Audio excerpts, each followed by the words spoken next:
बिस्मिल्लाहिर्रहमानिर्रहीम।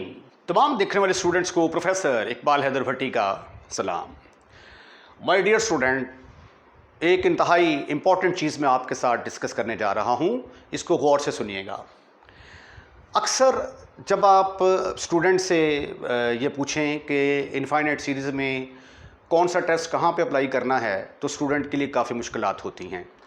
और जब हम फ़र्दन करते हैं कि लो जी आज हम रेशो टेस्ट कर रहे हैं, रेशो टेस्ट अप्लाई करते हुए सवाल कर लिए, रूट टेस्ट अप्लाई करते हुए सवाल कर लिए, इंटेग्रल टेस्ट अप्लाई करते हुए सवाल कर लिए, तो ये काम बड़ा आसान होता है। लेकिन जब एट रैंडम कोई हमारे सामने कोई क्वेश्चन आ जाए तो हमें बिल्कुल कतई तौर पे पता नहीं चलता कि इसके ऊपर कौन सा टेस्ट अप्लाई करना है। आज मैं आपके साथ एक ऐसी टेक्निक डिस्कस करने जा रहा हूँ जिससे आपकी ये मुश्किल इंतहाई आसान हो जाएगी। इसको मैंने नाम दिया है समरी।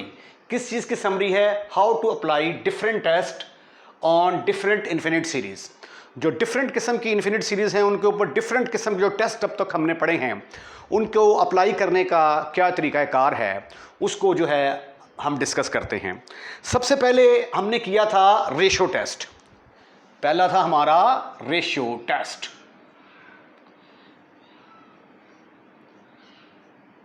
रेशो टेस्ट, ये टेस्ट हम ऐसे क्वेश्चंस के ऊपर लगाएंगे जिनके अंदर फैक्टोरियल वाली टर्म्स हों। This test is suitable when an, जो nth टर्म है, contains terms of factorial। अगर उसके अंदर फैक्टोरियल वाली टर्म्स आ रही हों an के अंदर, तो ये मेथड सूटेबल है। इसका हरगिज़ मतलब ये नहीं है कि जिसके अंदर फैक्टोरियल नहीं आता उसके ऊपर आप ये टेस्ट नहीं लगा सकते। बेशुमार क्वेश्चन हमने ऐसे किए हैं जिसके अंदर फैक्टोरियल नहीं है लेकिन उसके ऊपर रेशो टेस्ट अप्लाई हो जाता है, ठीक है। लेकिन अगर फैक्टोरियल वाली टर्म आ जाए तो फिर आपने कुछ नहीं सोचना, सिर्फ और सिर्फ ये रेशो टेस्ट लगा देना है। दूसरा ये है कि रूट टेस्ट कब लगाएंगे हम? रूट टेस्ट, जिसको आप काशी रूट टेस्ट भी कहते हैं।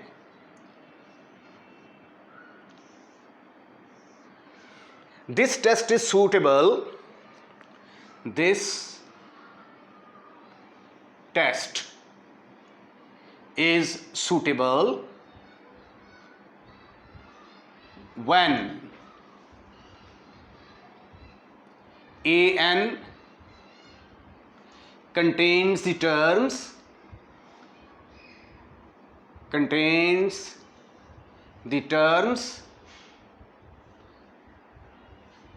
those terms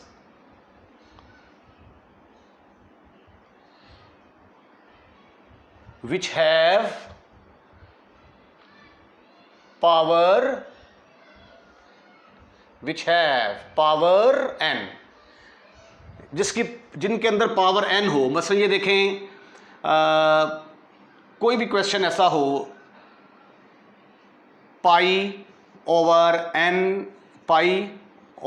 n की पावर 1/n है, लेट अस सपोज दैट ये कोई सीरीज आ गई है, ठीक है। पाई की पावर n है, सॉरी, पाई ओवर n की पावर n। तो ये देखिए यहाँ पे होल की पावर जो है ये n आ रही है, तो इसलिए यहाँ पे जो है ये काशी रूट टेस्ट जो है ये लगाना ज़्यादा सूटेबल है। एक आध और एग्जांपल मैं बुक से देख के बता देता हूँ आपको, जो इस वक्त मेरे जहन में नहीं आ रही। ये देखें, 3n+2 ओवर 2n-1 होल की पावर n, ठीक है। अगर an इस तरह का हो जिसमें होल की पावर n आ रही हो तो वहाँ पे रूट टेस्ट लगाना ज़्यादा मौसर साबित होगा, राइट। उसके बाद तीसरा टेस्ट है हमारा इंटेग्रल टेस्ट, जिसको आप काशी इंटेग्रल टेस्ट भी बोलते हैं। Cauchy integral test, integral test. Integral test.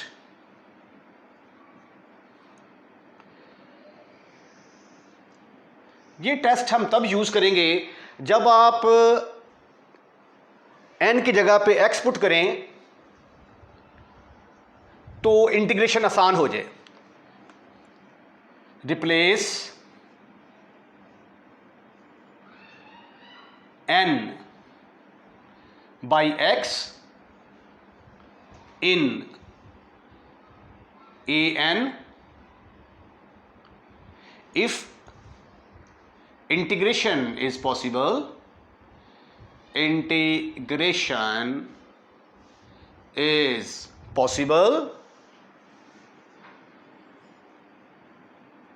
then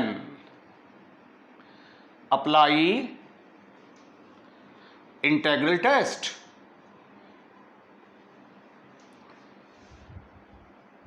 ठीक ठीक ठीक ठीक ठीक ठीक ठीक ठीक। चौथा था कंपैरिजन टेस्ट। कंपैरिजन टेस्ट के दो हिस्से हैं, कंपैरिजन टेस्ट। कंपैरिजन टेस्ट के दो हिस्से हैं, एक है limit comparison test, limit comparison test, और दूसरा है basic comparison test, basic comparison test. ये दोनों कंपैरिजन टेस्ट कहलाते हैं। ये टेस्ट हम कब यूज करेंगे? जब आप देखें कि ऊपर वाले तीनों में से कोई भी टेस्ट नहीं लग रहा तो फिर ये वाला टेस्ट आप अप्लाई कर दें। If any one of the above test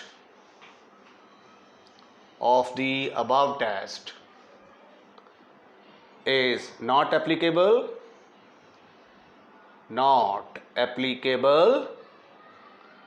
then apply comparison test। एक मैंने चीज आपको और बताई थी कि एक क्वेश्चन जो है आपका इन्फिनिट सीरीज का, वो उसके ऊपर डिफरेंट किस्म के टेस्ट भी अप्लाई किए जा सकते हैं। ज़रूरी नहीं होता कि ये स्पेसिफिक हो कि ये क्वेश्चन सिर्फ एक ही टेस्ट के साथ हल होगा। उसके बाद फिर मैंने आपको ज्योमेट्रिक सीरीज के बारे में बताया था। Geometric series test, geometric series test. ये तो बहुत आसान है।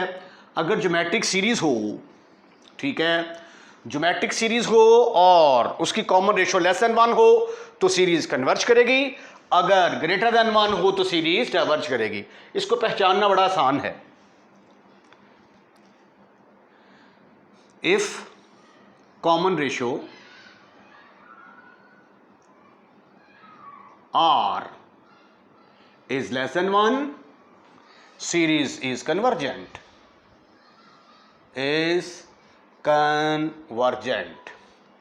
If R is greater than 1, series is divergent। उसके बाद फिर हमने P सीरीज टेस्ट किया था। ये P सीरीज टेस्ट असल में क्वेश्चंस के अंदर इस्तेमाल होता है, ठीक है। P सीरीज टेस्ट, ये P सीरीज टेस्ट क्या था? ये बगैर सॉल्व किए ही हम बता सकते हैं कि हमारी सीरीज कन्वर्ज करती है या डाइवर्ज करती है। Sigma P N, sigma 1/n की power p is convergent if p is greater than 1, is divergent, ये डाइवर्जेंट होगी अगर p जो है वो less than or equal to 1 हो। उसके बाद फिर हमने एक और सीरीज का इस्तेमाल किया, sigma 1। Sigma 1 is always divergent series. फिर हमने जब 8.2 एक्सरसाइज की तो वहां पे हमें एक सीरीज दी होती थी जिसका SN दिया होता था, सम ऑफ एन टर्म, ठीक है। If sum of n terms is given, sum of n terms is given, यानी अगर Sn आपके पास हो तो फिर हम limit n approaches to infinity लेकर Sn को कैलकुलेट करते हैं। अगर जवाब फाइनाइट आ जाए तो सीरीज कन्वर्ज करेगी, अगर इसका जवाब इन्फिनिटी आ जाए तो सीरीज डाइवर्ज करेगी। ये सारे वो मेथड हैं जो हमने अभी तक एक्सरसाइज 8.2 और 8.3 के अंदर डिस्कस किए हैं, राइट। इसमें 4 जो हैं टेस्ट आपके मेन हैं, वो रेशियो, रूट, इंटेग्रल और कंपैरिजन। अगर फैक्टोरियल वाली टर्म हो तो अप्लाई करेंगे रेशियो, होल की पावर n हो तो रूट टेस्ट, n की जगह पे x पुट करने से इंटीग्रेशन आसान तो इंटेग्रल टेस्ट, और अगर तीनों नहीं लगते तो कंपैरिजन टेस्ट हम लगाएंगे। बाकी ये जो है ये तो देखने से ही पता चल जाता है, ये जो है ना geometric series test, p series test, ये देखने से ही पता चल जाता है, देख के ही हम बता सकते हैं कि ये सीरीज कन्वर्ज करेगी कि ये डाइवर्ज करेगी। इस लेक्चर को अच्छे तरीके से गौर से देखिएगा और इसको आप अच्छे तरीके से ज़हन नशीन कर लें तो आपको कभी प्रॉब्लम नहीं होगी कि कौन सी सीरीज़ के ऊपर कौन सा टेस्ट लगाएंगे। अब जो आने वाले क्वेश्चंस हैं आगे जब मैं कल लेक्चर आपको दूंगा उसके अंदर हमारे ऊपर कोई रिस्ट्रिक्शन नहीं होगी कि इसके ऊपर कौन सा टेस्ट लगाना है, तो ठीक है, उसमें किसी एक क्वेश्चन के ऊपर हम 2-2, 3-3 टेस्ट भी लगा के उसको जो है ये सॉल्व करेंगे, और साथ साथ मैं बताऊँगा रीज़न कि यहाँ पर ये मैं टेस्ट क्यों अप्लाई कर रहा हूँ। अपना ख्याल रखिएगा। अल्लाह हाफिज़।